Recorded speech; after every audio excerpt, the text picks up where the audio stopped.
live on Twitch. I apologize if this is overbearing for you, but yes, we have a little bit of a different background today. Rearranging the office as I do every so often. Every 6 months or so, I like refreshing the background a little bit. But wanted to mix it up, wanted to figure out if I could optimize my workflow a little bit better than I have in the past. But yeah, I wanted to mess around and see if people liked it, see what people like, don't like, and that's what it is. Yusuf says it looks better. Good to hear. Thank you. Matt Apple says can't wait to make my Model X model. Yeah, I'm excited to see it, Matt. Thank you for the bits. Okay, now something actually on subject. Skyo5 Blitz says, does the OnePlus Watch have app support? I am sure it has some app support. The question is much third party. Honestly, I don't think that's a big concern.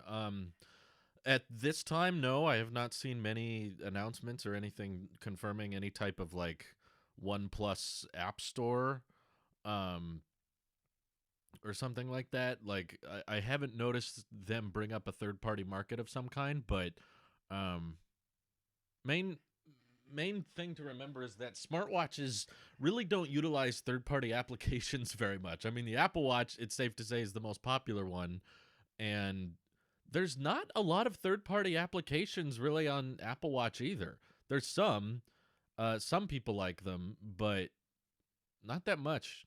I mean, honestly, like the only ones I can think of is like Facebook Messenger. If you use that, some people do. I mean, if you have an Apple Watch, you're probably pretty comfortable with iMessage in the first place. And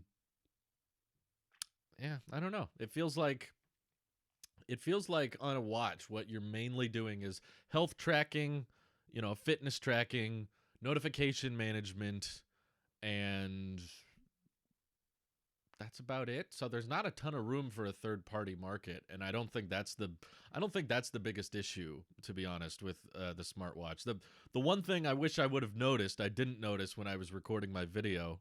Um, the one thing that I think is a huge downside of the OnePlus watch would be the OnePlus watch does not have NFC, which in my opinion is a huge problem. Because that's basically how contactless payments work. If you want to do stuff like what's it called, Apple Pay or Google Play. I don't know if Google Pay. I don't know if OnePlus has its own version of payment systems. It feels like Samsung had their own payment method, Apple had their own payment method, Google had their own payment method for a while. So it's hard for me to keep track of them all, but I use that a lot. In fact, especially during the pandemic when I have a mask on, whenever I'm out and about and doing grocery shopping and that kind of thing, having a watch that I can double click really quickly. I don't have to enter a passcode. I don't need a biometric. It's already authenticated because it's attached to my wrist. The fact that I can just double tap the side button and pay was one of the greatest advantages, I would say, of the Apple Watch entirely. And yet you can't do that with the OnePlus watch, which is a lot more affordable, but there's a lot of tech specs that they're noticeably leaving out, which is, I guess, my biggest concern. No, I won't be reviewing the OnePlus watch, as I mentioned in the video. I'm sure it's got its pros and cons, but I don't think reviewing it is going to change my mind on it very much.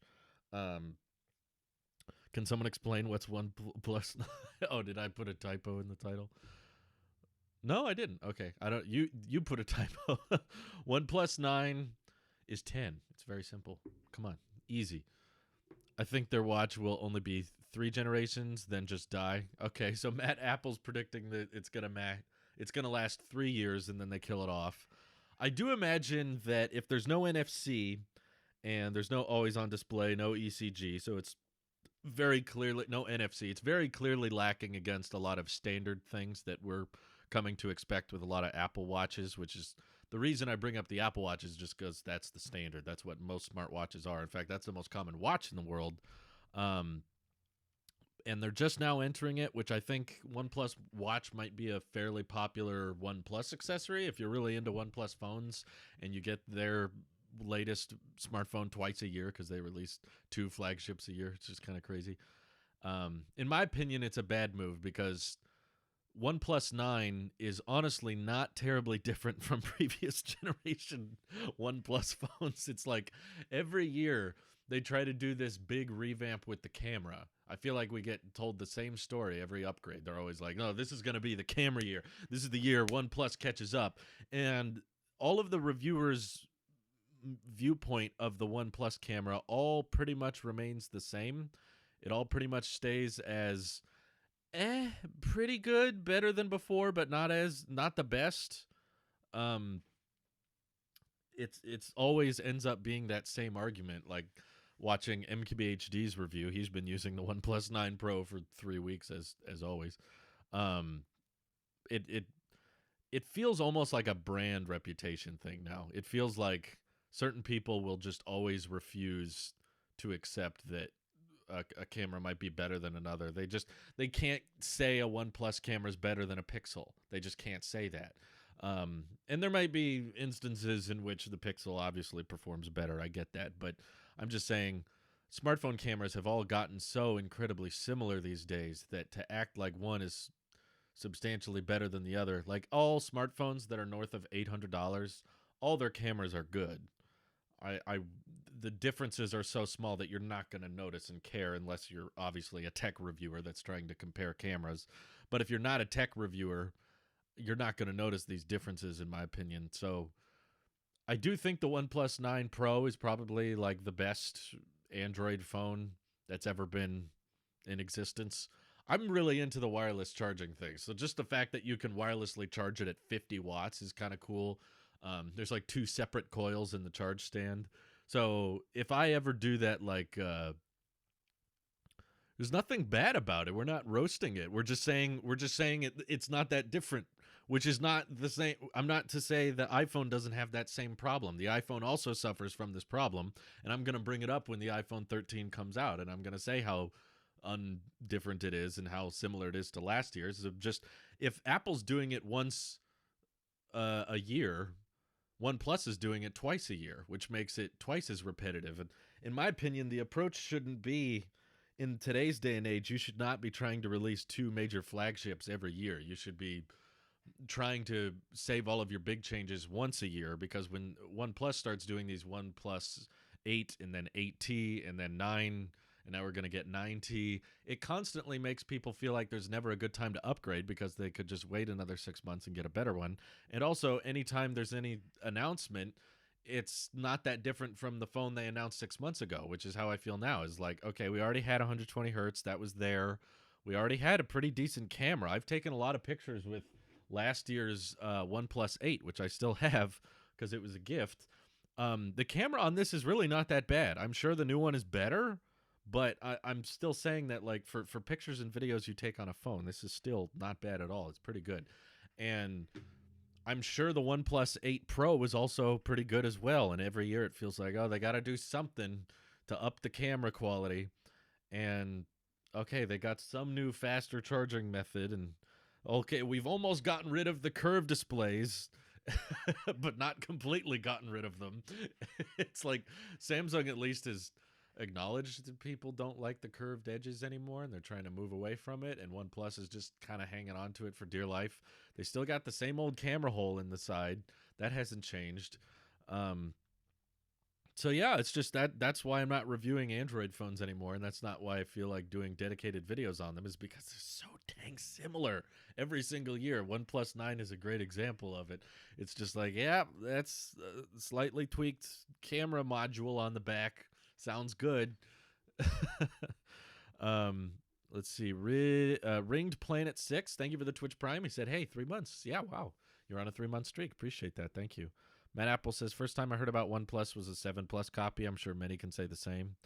Yeah, that one was pretty duplicated, because the back, at least, it looked almost identical to the iPhone 7 Plus. So when OnePlus was launching that, it was like, okay. He's going a little careful there.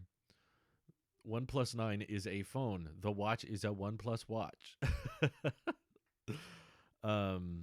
Let's see. OnePlus 9 reviews I've seen basically prove that the only 2 things that really determine what phone you should get are price and software. Hardware has been largely stale recently. It's not that the hardware is bad. It's just unchanged. It's law of diminishing returns. I'm glad that there's 1440p, 120 hertz. I'm glad that Honestly, though, I don't know why I can't remember really the prices of the 8 Pro very well, but something about seeing a OnePlus watch um, start at over $1,000 kind of hit me the wrong way. I saw that in the pricing segment of the keynote, and I was like, "Wow, $1,069 for the 9 Pro." And this is OnePlus we're talking about. This was supposed to always be like the budget brand with the flagship specs, and now they've just been like, "Well, uh, we've got our budget brand now with Nord, so when it comes to the flagship, I guess we just got to make it flagship prices to get all the, water resistance and wireless charging and all the up-to-date camera features and this Hasselblad sensor, which, as Marquez talked about, didn't seem to make a huge difference. No one cares about OnePlus 9. I mean, clearly some do. The viewership seemed to be there. There were a lot of people interested in it, but man, can I just say, OnePlus, you got to quit the whole adding 5G in the name thing. Like, that's the first thing on their website. When you go to OnePlus.com, it says OnePlus 9 Pro 5G. It's like, oh my gosh, you can't keep going with this. And then OnePlus 9, for those who don't know, went with the non-metal chassis, I believe. It's like a reinforced plastic to make it give you the illusion, like you probably won't notice it's not metal, but it's not metal, which $730 isn't bad, I guess. I'm just glad that the regular OnePlus 9 gets wireless charging now. It's limited to 15 watts, but that's basically what iPhones are these days anyway. So, yeah. Wait for the bitrate. Starlink's looking for a dish. There it goes. But yeah, I don't think the Hasselblad camera helped very much. If anything, that was just a marketing attempt of like, maybe if we associate a premium camera brand with our phone, people will instantly assume we have a premium camera then. Although I don't think it's that simple, OnePlus. I don't think it's always that easy. I'm sure the camera's good. Don't get me wrong. But the pictures they shown were good, but they didn't look bad before in the first place. They're still doing that 2-camera approach with the budget model and 3 cameras with the high-end model. And Snapdragon 888, I'm sure, is plenty fast. They're doing the dual-cell battery approach, which is good. Some people don't like that, I guess, because you minimize the overall battery capacity, but you can charge faster that way, and I get why. OnePlus, that's kind of their whole shtick. Their whole marketing tactic is all about the fast charging capabilities and that kind of thing. So I get it. And now, of course, 120 hertz is available on the normal model, which also makes sense because there's not many other directions for this to go. OnePlus 9 basically did everything that I wanted them to do to this. Like, I like the OnePlus 8. It's 90 hertz display. Only thing that would have made it better, of course, was 120 hertz, which they did, and wireless charging, which I hated that this still doesn't have. Otherwise, I would just use it on my wireless chargers all the time. But it doesn't. Now it has it. So OnePlus 9, honestly, was probably the much better buy at this point. What does the 9 Pro really offer over it? Less curve, faster wireless charging, one extra lens. What other directions can OnePlus go? Do we want a OnePlus foldable? I feel like people have kind of given up on foldables at this point. At least whenever I talk about them, all I get is a bunch of people saying like, nope, don't care, foldables suck. It's like, doesn't matter how many different ways you package it. Or like, oh, hey, who was it? Huawei found this way of making a less noticeable crease and a more practical design, and you can use it like a normal smartphone when folded up instead of a TV remote smartphone. And I was talking about it in a video, and all the comments were just like, don't care, stupid, don't want it. So, yeah, maybe fold is the only direction they can go. But I just mean, like, what is the OnePlus 10 going to be? If they're already figuring out 50-watt wireless charging and 120 hertz displays, and they can barely come up with reasonable upgrades. What's even the 9T going to do? Like, what are they going to think of for a phone 6 months from now? What's the 9T Pro 5G? It's too many names. Oh, my goodness. No, thank you. Matt Apple said Pro Watch. I don't know what that would do, honestly. Make it a cuffling. Rimo87, thank you for the Twitch Prime for 13 months. Hope you and the wife are healthy and having a great spring. We are. We're having a good spring. We're going to go play tennis right after work, which is not long, and we're healthy. We feel good. I'm feeling good. My wife was feeling a little bad yesterday, but she feels better today.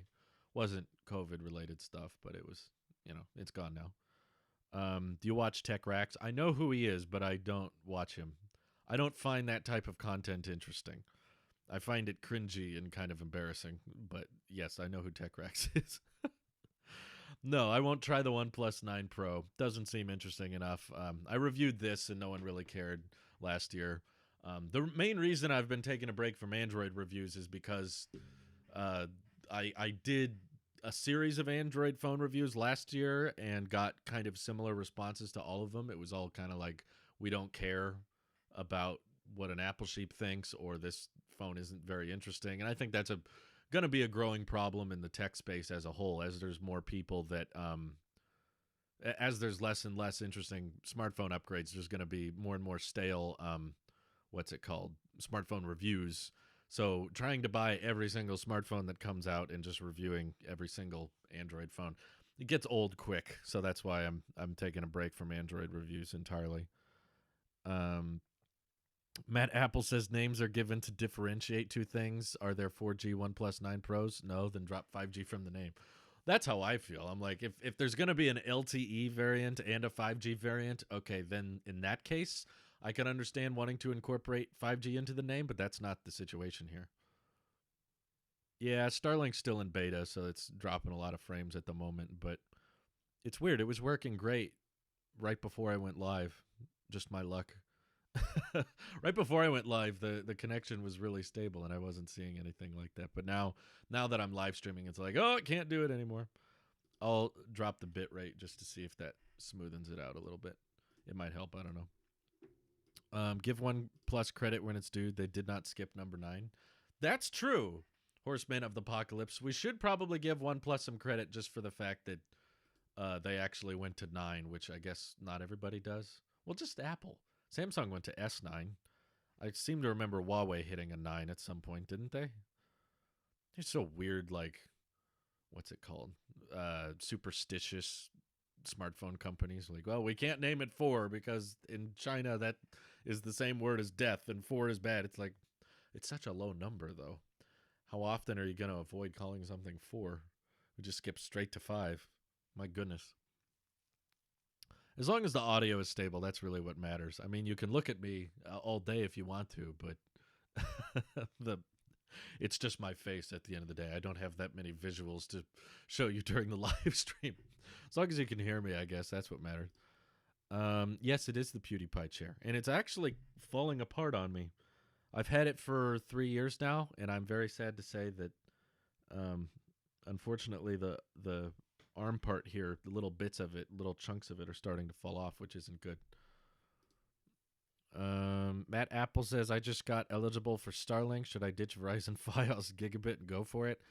I mean, Starlink's still in beta, so if you plan on doing live streams like this, you're going to experience lots of frame drops, and the stream's going to freeze like it has been for me.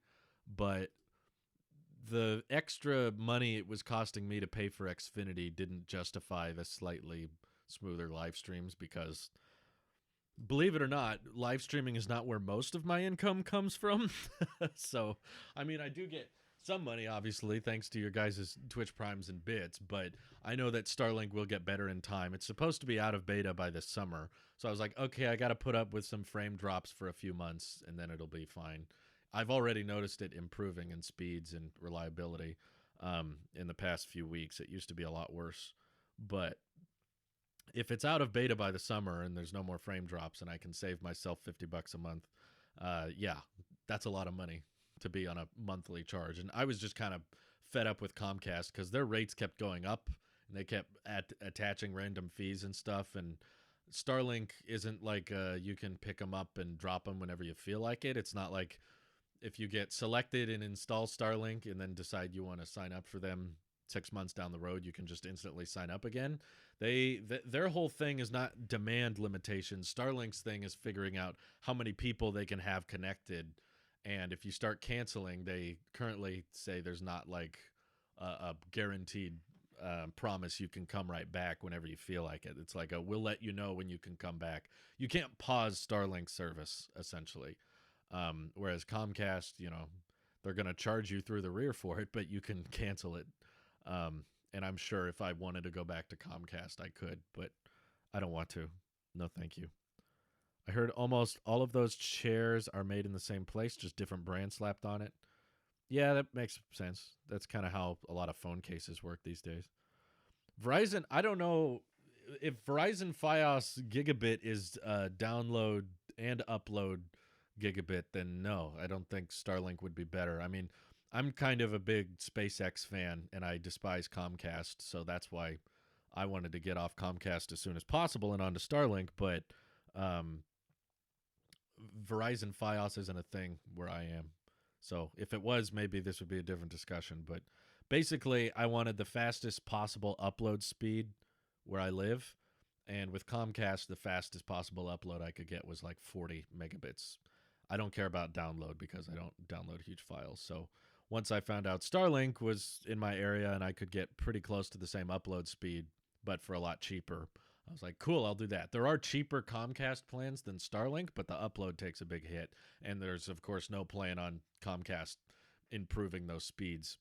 So is there a way to check eligibility for Starlink? Yeah, you pretty much just go to their website and just plug in your address. And I mean, eventually everybody's supposed to be eligible. That's the end goal, is it to be global coverage. Doesn't matter where you are on the planet, you'll be able to connect to it. But right now, it's in beta, so that means not anybody can get it. You have to be like in the right area. You have to get selected for it or whatever.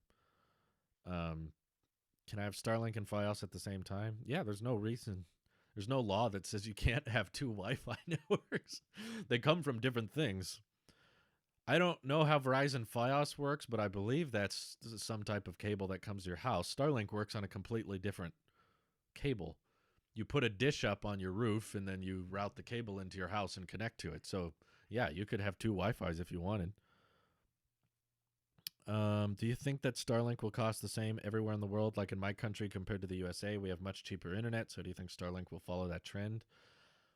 I don't know what the long-term plan is, but I know Elon said that the goal is for it to cost the same amount everywhere, which I don't think is a great idea, personally. Like, to me, it makes more sense to change the price depending on the region, because obviously $100 a month is somewhat high where I live. I mean, there's internet that costs more, but there's also internet that costs half that much. It's just not going to be very good. Comcast, where I live, had like 25 megabits down, 3 up for like $60 a month. So it's cheaper than Starlink, but the speeds are much worse. So if you want to put up with cheaper internet, you can. But Elon, I don't know why, but they just wanted to approach Starlink with like a one-size-fits-all. But the technical side of things is, yes, they can absolutely change it at any time if they feel like it. There's no law that says that they have to pick a price and they have to stay to that price, because Starlink has no contracts like Comcast does. Like with Xfinity, they wanted us to sign like a 2-year agreement, and because we wanted to leave the service at a certain time, they charge us a cancellation fee because we were 2 days away from that contract ending. Starlink is all month to month. They're not going to force you to sign up for a certain number of years. You can cancel whenever you feel like it. It's a button right on the homepage. So I don't know why they want it to be the same price everywhere, but yeah, if in the future there's not enough people signing up for it, right now it's not a demand problem. They have more demand than they can handle, which is why it's like a first come, first serve basis of like people saying, once Starlink is ready for you, we'll let you know. But if it's not ready for you, you can just pre-order one from the website and then just hold on for a while and we'll let you know. So that means they do not have a demand problem. They can roll out as many satellites as they can. But if in the future they roll out a bunch of satellites and not enough people are signing up for the service and they're not seeing much income from it, then yeah, they would obviously change the price, because the upfront cost of getting the satellites up there has already been spent. It's not like they can retool those satellites or take them all down and sell them or anything. Once they're up there, they can't really get them down very easily. So once they're up there, they basically have to price the service however they need to in order to retain profitability. And if it's not profitable, then they'll lower the price until it is profitable. Yeah. Well, if you're getting gig down and almost a gig up for $80 a month, I don't know why you would want to switch to Starlink, because it's more expensive. And if you're thinking that Starlink doesn't make sense for you when you live, you're not the target demographic. I feel like people misunderstand that sometimes, or people don't understand the mission of Starlink. It's like the goal was not to make one internet service provider to take over the entire planet. Elon said very clearly, like, that was not the goal of Starlink. It was supposed to bring adequate internet service to those who don't have it. There are obviously many places on the world that have it, adequate internet service that's affordable, and to those demographics, Starlink does not make sense. I mean, they said that on the record many, many times. It was like, if you live in an area with fiber optics or Verizon Fios and that kind of thing, Starlink doesn't make sense. It would be worse service for more expensive. But there is a huge number of people on the planet, still around 3 billion people, that don't even have access to internet, either because it's unaffordable, or they live in a place where it's going to be way too expensive to run coax cable or run internet out to different locations. So because of that,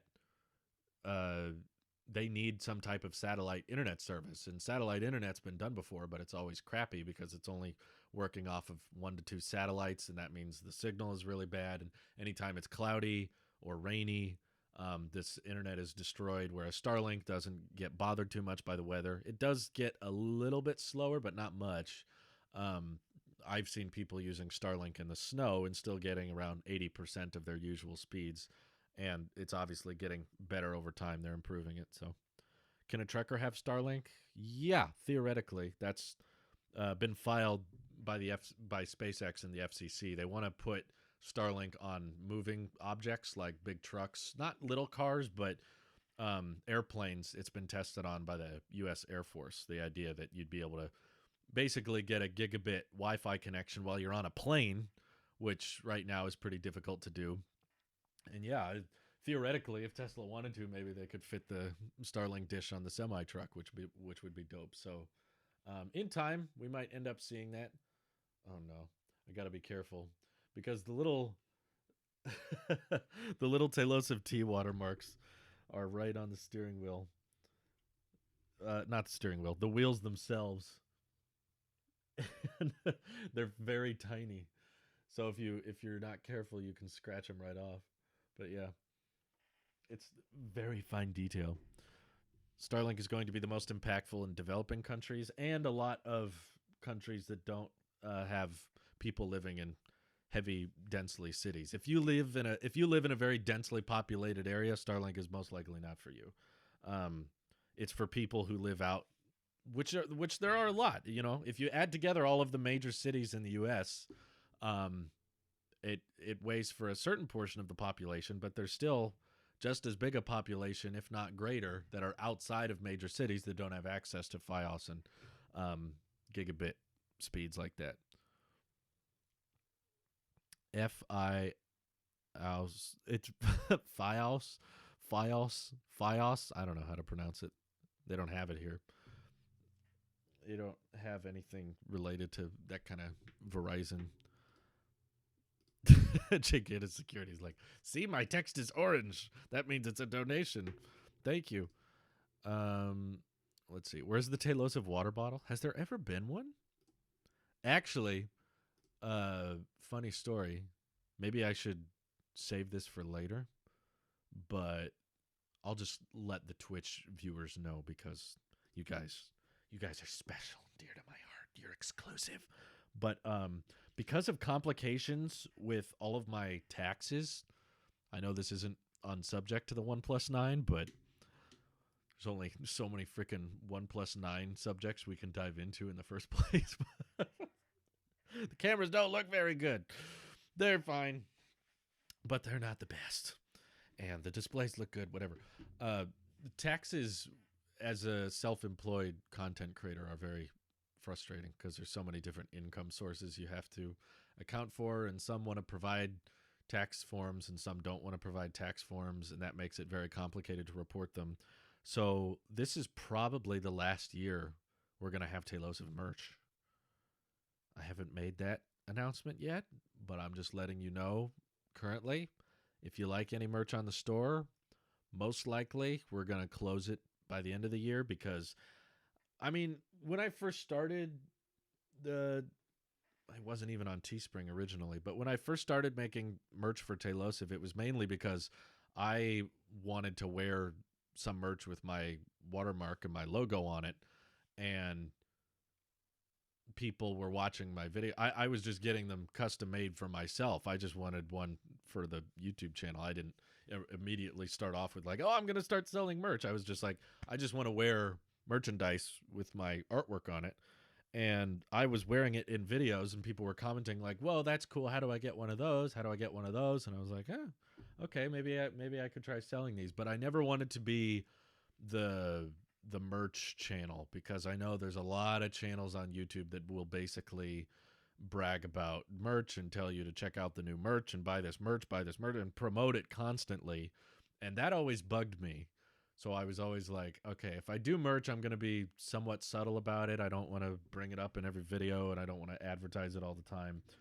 I just knew from the beginning I never wanted my merch to be a primary form of income. So it never really has been. On Teespring, I always set the price, the profit margin of the clothing, because Teespring takes their cut. Obviously, they ship it, they print it, and they make the clothes. So they get the majority of the sale when you buy something from Teespring, whereas I get to decide how much I get. So when you put a design on there, you can set the price for it. And on Teespring, I always set it to the lowest possible amount. Sometimes I would put it so low and it would just be like, nope, this is too low. You can't price it that way. So I put it as low as I could so that they would still be willing to sell it.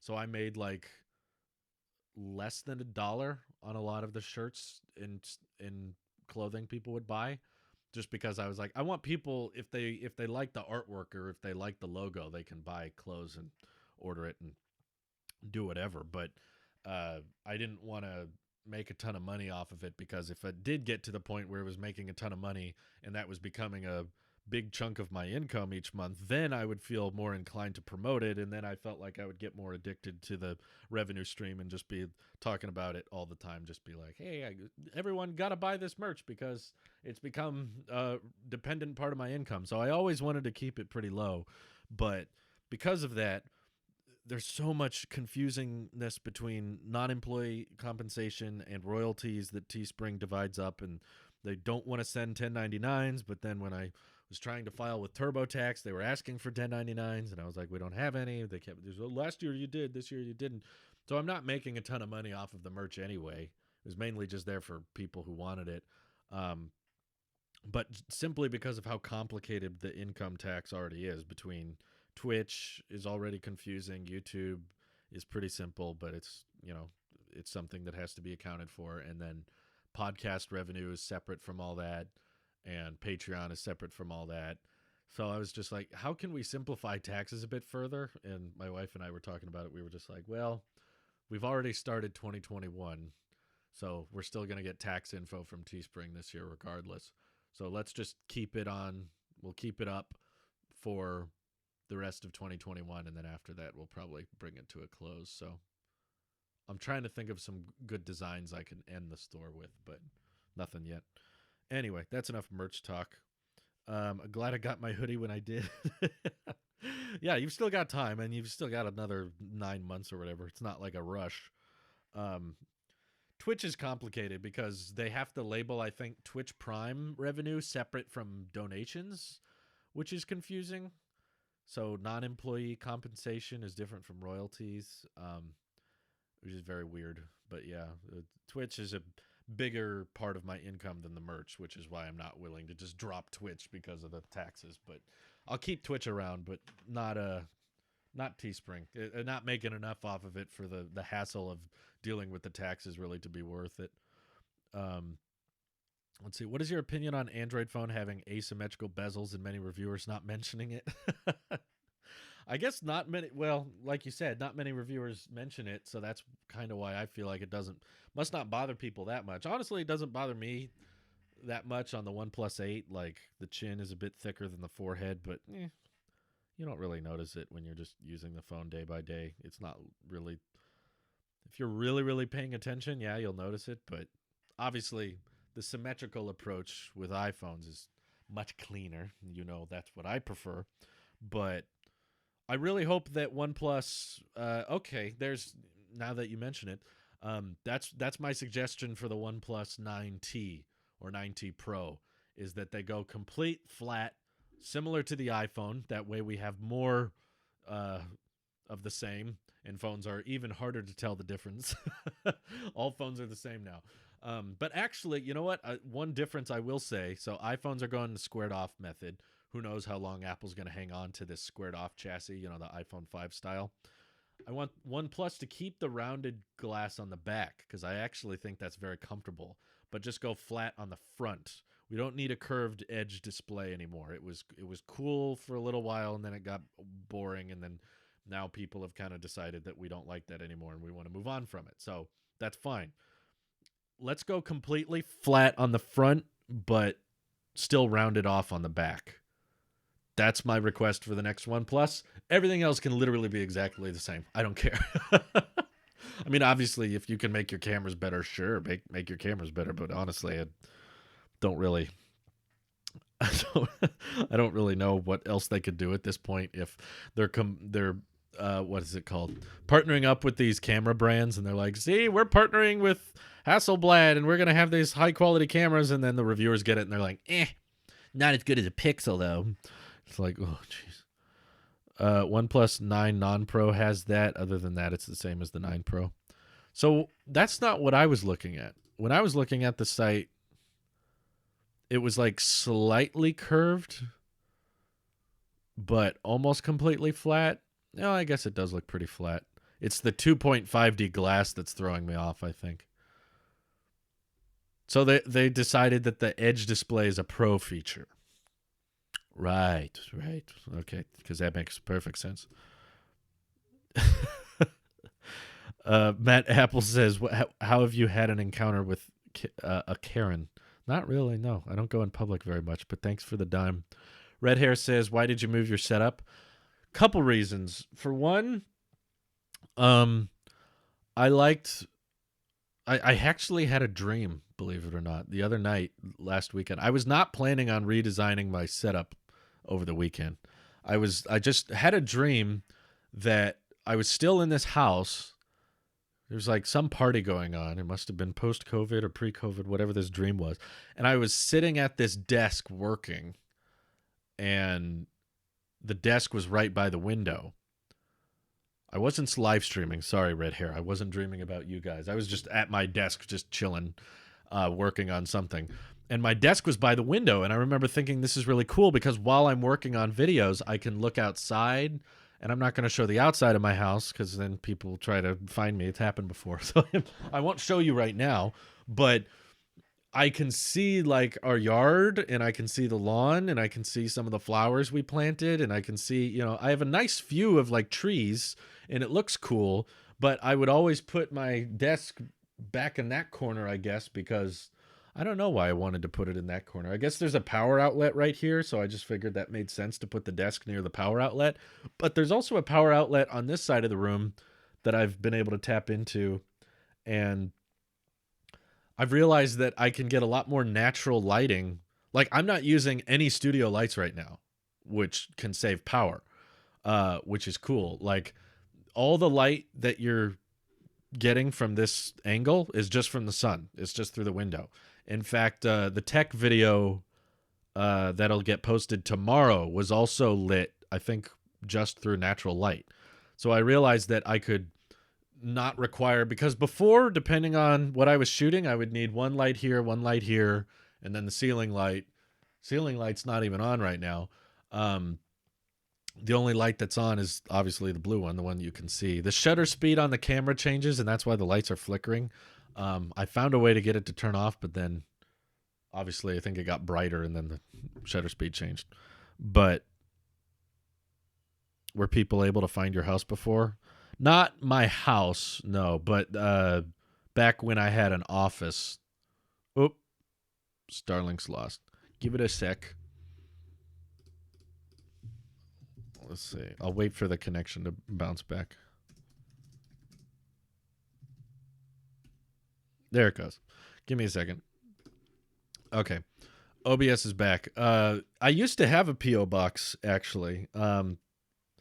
They do cost money. They are a monthly cost, which is why I ended up canceling it. And the main reason was actually at first it was really fun. Like when I first opened a PO box, people were sending me stuff all the time, and I would check it like once a week, and there would almost always be like different letters and boxes and stuff people would want to ship. But then, after then the channel started getting bigger. I think when I first opened the PO box, I had like 40 or 50,000 subscribers. I wasn't as big.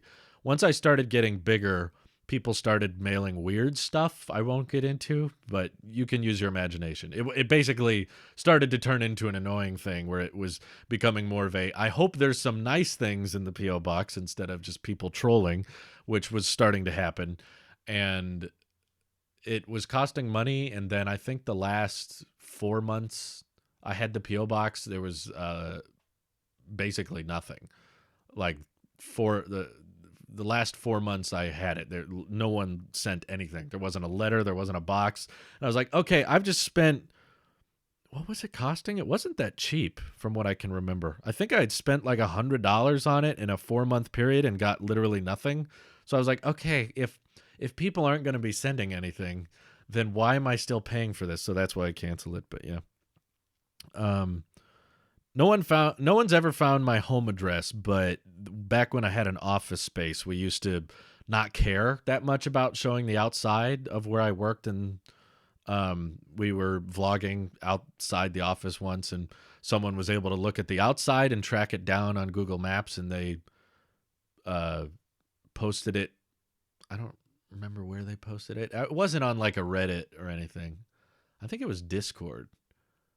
Obviously the post has been taken down, and I don't work in that office anymore. So you can look it up if you want and try to find it, but I don't think you'll get anywhere. But yeah, once people started tracking down where I worked and were trying to dox me and that kind of thing, that's when I was like, okay, no thanks. Not going to show the outside anymore. So once that happened, I decided to be a lot more careful. So ever since I've left that office, I've never shown the outside of where I lived, this house or the house I was in before this house. So I've just kind of gotten used to that. GMT Overkill, thank you for the Twitch Prime. Appreciate that. So once again, no, I'm not going to review the OnePlus devices, just because not different enough. And I'm an Apple sheep, so I can get away with that argument if it's an iPhone. But iPhones only come out once a year. What Android phones come out like 20 times a year. It's different. Do you tell people the city you live in? I used to, but then people would start even trying to deduct where I was from that. So for a while, I used to be like, oh yeah, I don't show the outside, but I live in the city. And then people would start trying to look through the city on maps and stuff and be like, is this your house? Is this your house? No one got it right. Someone was just starting to send addresses though from the city, and they were asking me if that was it, and I was like, okay, this is weird. So after that happened, I stopped saying that. So we moved out of that town, and then I haven't said what town I'm in since then, but I'd prefer to keep it that way. It's easier. Otherwise people just get weird real quickly. They're just like, so is this it? Is this it? Are you here now? Are you here now? They think like I'm just gonna say yes. I'm like, yeah, you got me. Like I don't know what they think is gonna happen, but yeah, I just decided, okay, it's in my best interest to not tell anyone even remotely where I'm located. People get creepy. It's true. You mentioned on the podcast that you started investing. Did you buy some Apple stocks? I know everyone assumes I have, most likely because I'm just the Apple sheep, but no, not really. We're not really into that many individual stocks. There are a few we've bought into. Apple's not one of them though. But the ones we got into, we were very happy we got into because we bought at a really good time. And we bought specifically into a lot of different stocks that we thought were being temporarily hit. We started investing like a year ago. It's not that new. But we invested in a lot of stocks that we thought were getting temporarily hit by COVID. We were like, okay, we're going to start investing So let's look at stocks that are most likely going to bounce back but are low right now. And Apple didn't appear to be one of them. Apple's always just kind of been a pretty steady stock. They have some dividends, but the dividends aren't that high.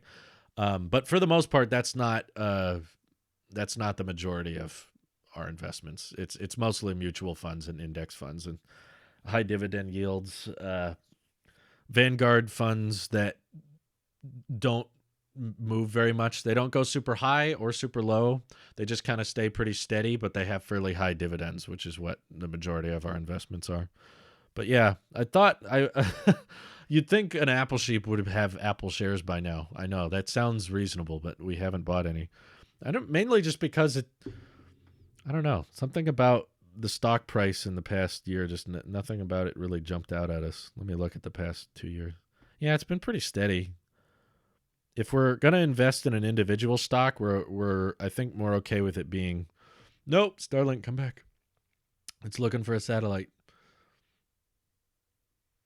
Why are people insane? I don't know. You'll have to ask them that. They might have a much better answer. Yeah, but no, I guess Apple stocks had a decent amount of growth in the past year. They took a big dip around when COVID hit, but they're pretty steady, I guess. They didn't grow as much as the some of the ones we went into. L Brands and Ford, Cody. Those were pretty good. I'm an Android fanboy, but I would rather have an iPhone 12 Pro than Trash Plus 9 Pro. Really? So you're an Android fanboy, but you can't stand the new OnePlus. I would love to hear this. Why is that? What can't you stand about the Trash Plus 9 Pro? Man, when you start replacing the brand name, it's hard to tell what you're talking about. You donated 1/7 of a 12 mini. Nah, he didn't donate. He just changed the color. You should do more finance videos. Plus, they earn more money in ads. I want to do more finance videos, but people need to make suggestions. I've gotten the make more finance videos suggestion a million times, but when I ask what about, everyone's like, I don't know. That's the funny thing. That's exactly why I won't do a finance channel, despite a bunch of people requesting that. There were a lot of people always asking, like, why don't you make Talos of Finance a thing? It's like, because I can barely think of enough topics to make a show out of it. That's why I just do it on Talos of Talks. Normally when we talk about finance, I end up talking about my personal life anyway, which is what the Talks channel is for. If there's subjects that you think would make an interesting video, let me know. I have nothing against people making video suggestions. In fact, in today's day and age, when topics are so far and few between, I'm very, very open to hearing any suggestions, as dumb as they might sound. I just want to hear,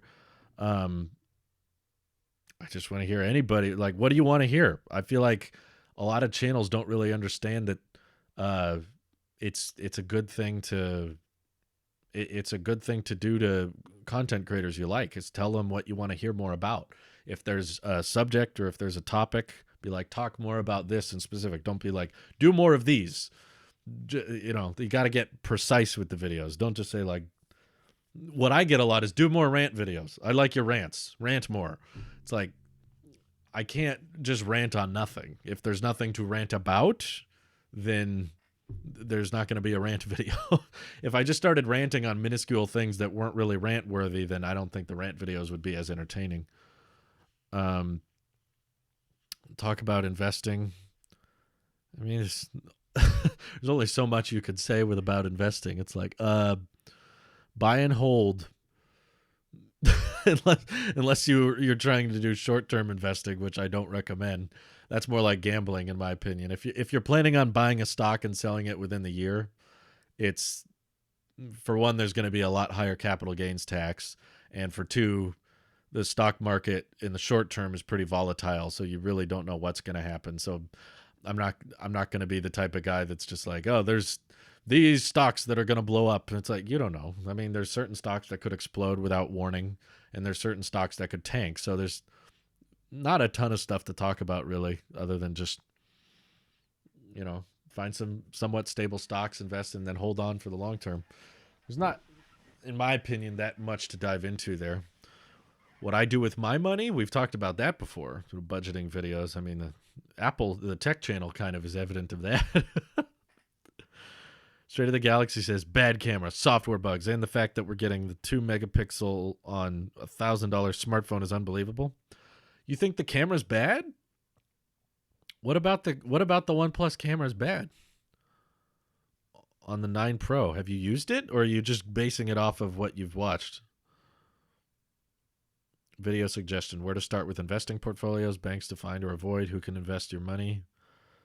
Well, I guess it would help if I knew a lot more about those subjects, I guess. I don't really consider myself an experienced investor. I've been doing it for almost a year now, 10 months, I think. We opened our Vanguard account in May. So I haven't reviewed a bunch of banks, and I can tell you which banks are good and which banks are bad, and I haven't used a ton of brokerage services. I've used 2.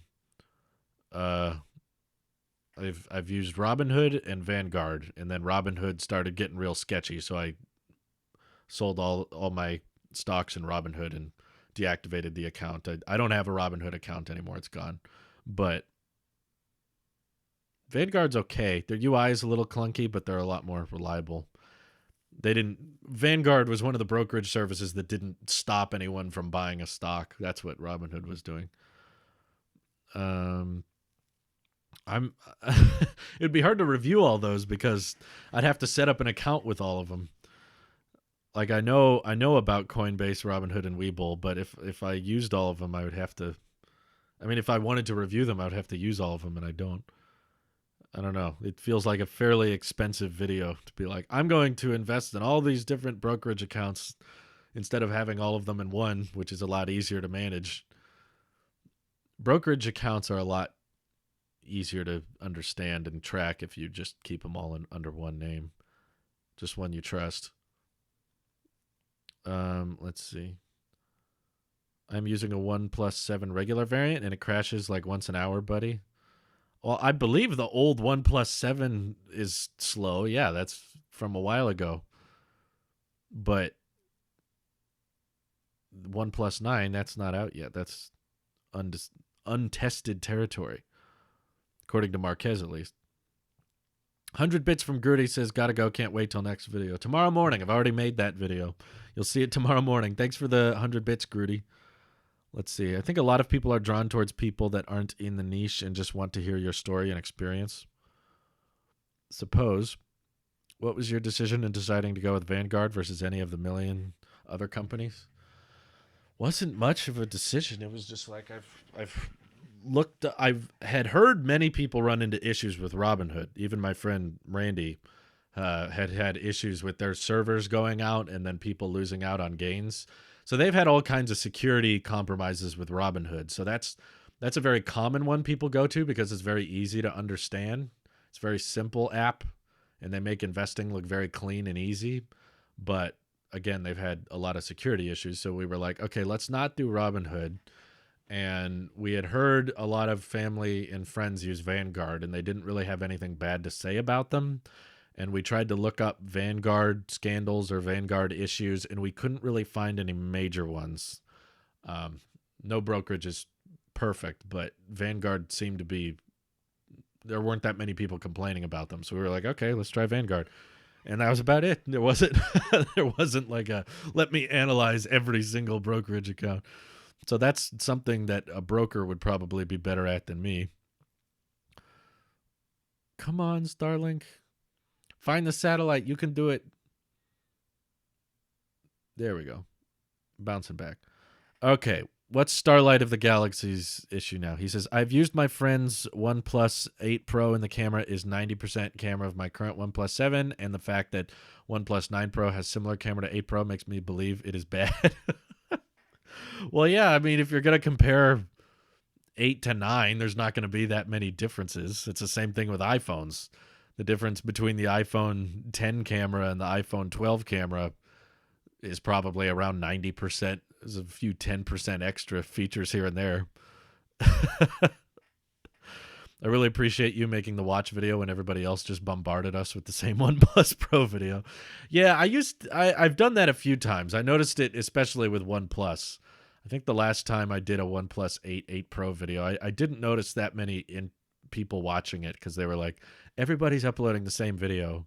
And OnePlus has just kind of had the same universal meh response from both Android and Apple fans. They don't seem to be. I mean, according to Starlight of the Galaxy, he's not completely in love with it, and he's an Android fan. I'm not completely in love with it, and I'm an Apple fan. So it's just, it sits in a weird spot in the middle.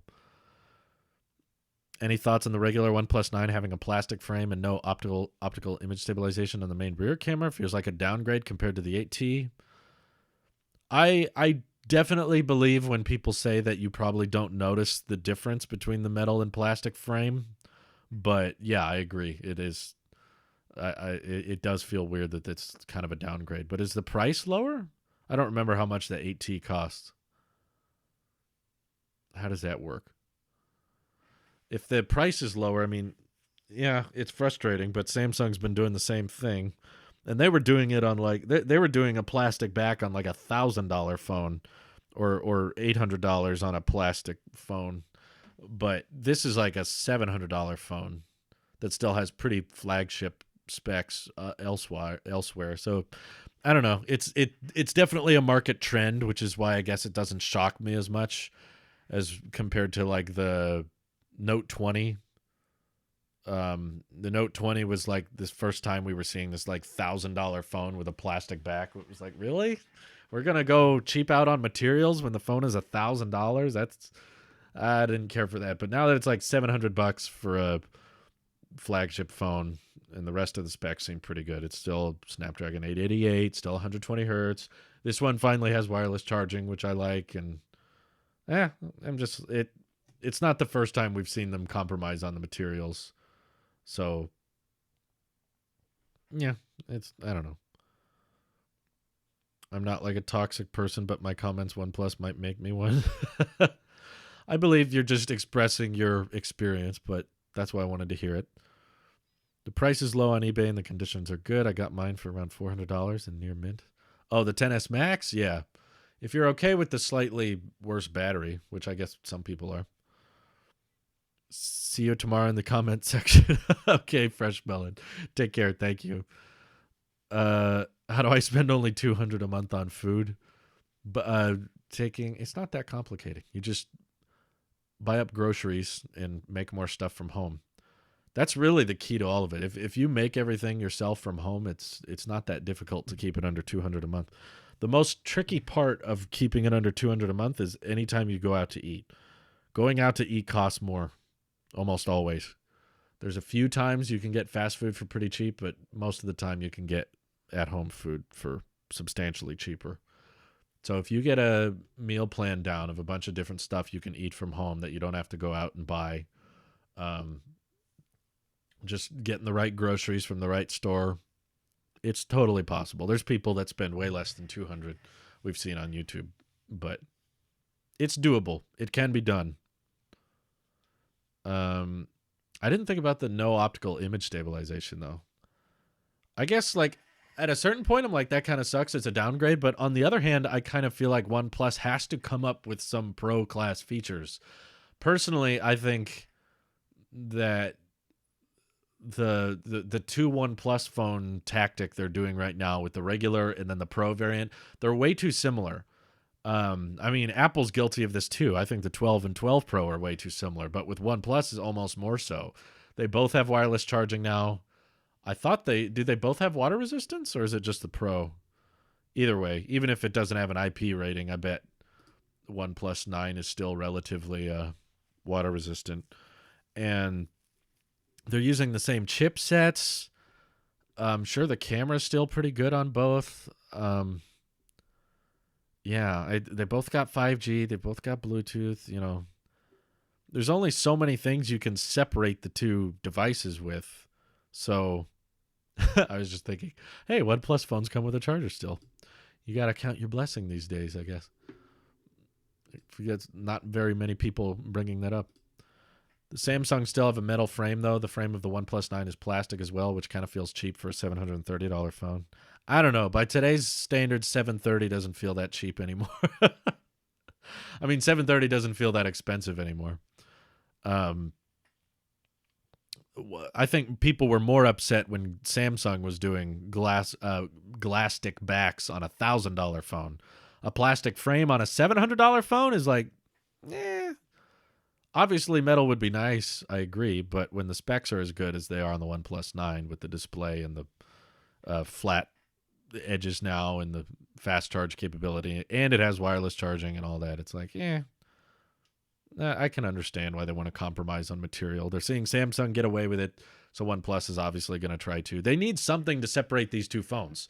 How do you make the OnePlus 9 worse? That's the question OnePlus has probably been asking themselves. One is made of plastic, one's made of metal. Okay, if they're going to have identical screens and almost identical cameras and equal batteries and equal fast charging.